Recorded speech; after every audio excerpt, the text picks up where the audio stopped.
Everyone gets criticized, but leaders get criticized by everyone. Whether you lead a church, a business, a nonprofit, even a little league team, if you have accepted the call to leadership, you are going to receive criticism.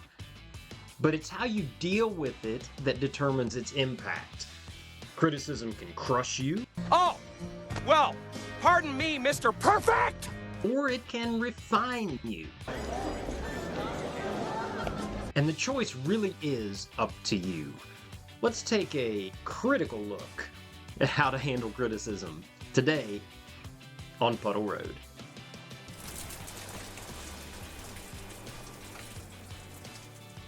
This channel exists to help you see God and find purpose in everyday life. And this summer, I am speaking primarily, not totally, but primarily to pastors and leaders. And if this content has been a blessing to you, would you do all the things that help me out? Like this video, subscribe to the channel, hit the notification bell so that you can be updated when new content lands, and just spread it around, share it. Let other people know that we are out here and hopefully that we're making a difference. But I want to kick things off by sharing with you some things that have been said to or about me since I became a pastor. Here we go. You make things so easy to understand. You talk over everyone's head. Your leadership is a 10 out of 10. Your leadership is a 3 out of 10. Adam really preaches the word. Adam doesn't use enough scripture when he preaches. You show too much grace. Guess that's good. You don't show enough grace. You don't get paid nearly enough for all you do. Come on now. You're only here for the money. Adam speaks the truth gently and with love. Adam manipulates people to get a response.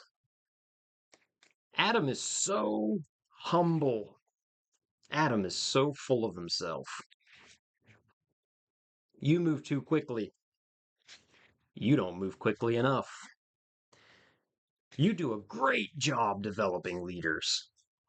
You don't empower or honor your leaders. You love people well. You don't care about people. Here's the thing. As a leader, you are going to have critics. Among them will be people in your church or organization who thrive on negativity. For them, life is one big poop sandwich, and you will never be able to please them. Even when they do find it in their heart to give you a compliment, it's always tied to a big fat but. Isn't that cute? But it's wrong! Now, eventually, you'll figure out who these people are, but it is going to take some time. And so you have to take negative comments with a grain of salt. They might be legitimate, but they also might be someone just speaking their native language. On the church side of things, this is something that you don't think about when you're a young, wide-eyed pastor coming in to serve the holy bride of Christ. You assume that everyone is going to be kind and supportive, but that is not reality. Just because someone in your church is saved from their sin, that doesn't mean that they're healed from their trauma. And one of the expressions of their trauma might be that they're hypercritical and suspicious of anyone in authority. These folks are going to see you the way they see the world, through a lens of negativity. And then on the other hand, you probably have a few yes men floating around too.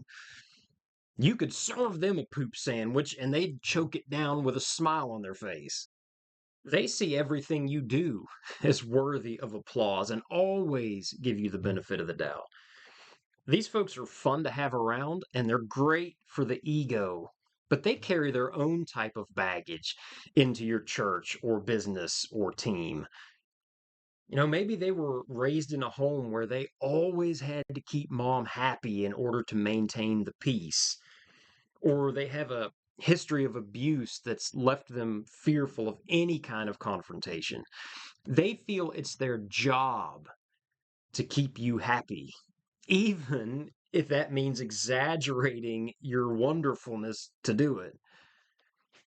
And then there's those precious few, those rare gems that God sends into your life, the people who love you too much to give you anything but the truth.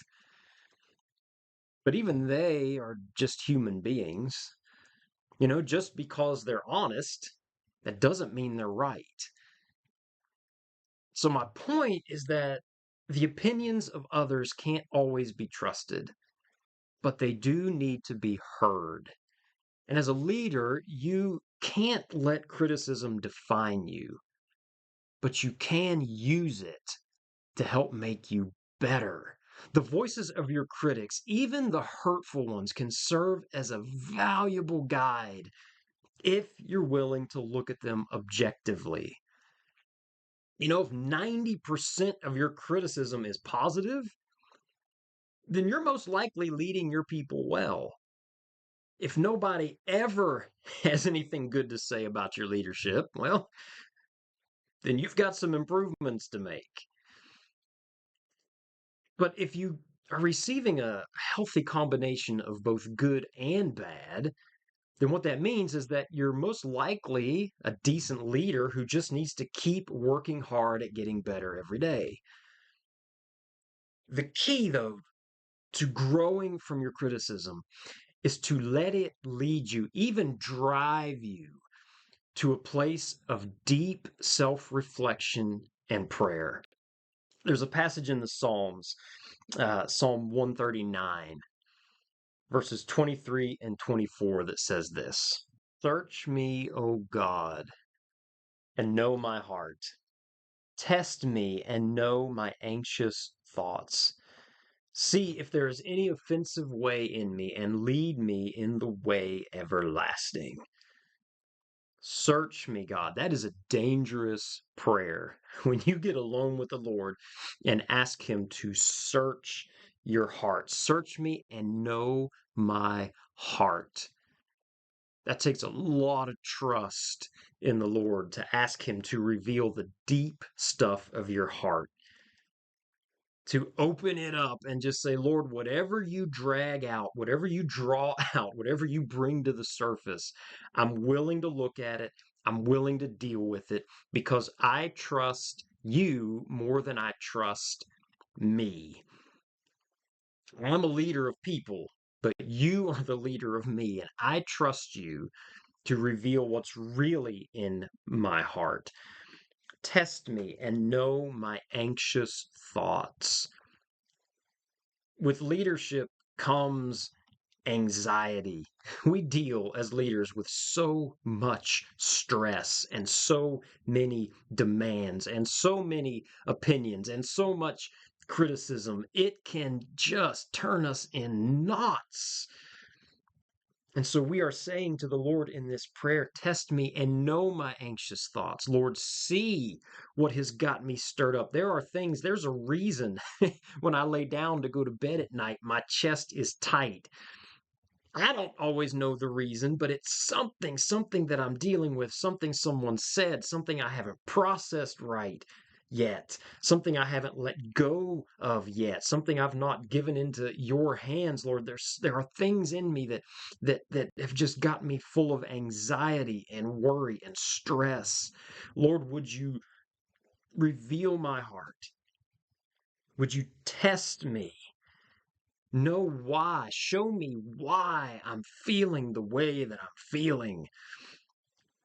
Show me the places where I am not surrendered to you. Know my anxious thoughts. And then here's the kicker. See if there is any offensive way in me. The things that my critics have said that maybe took me by surprise.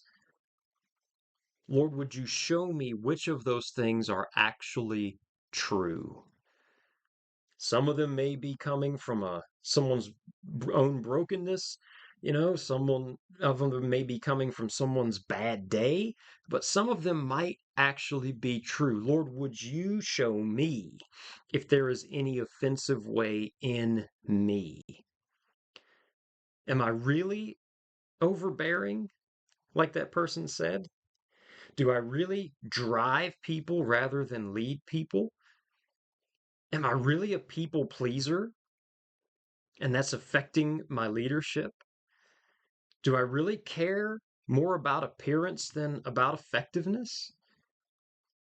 Am I really too hard on the kids? Do I honestly show too much grace or withhold grace?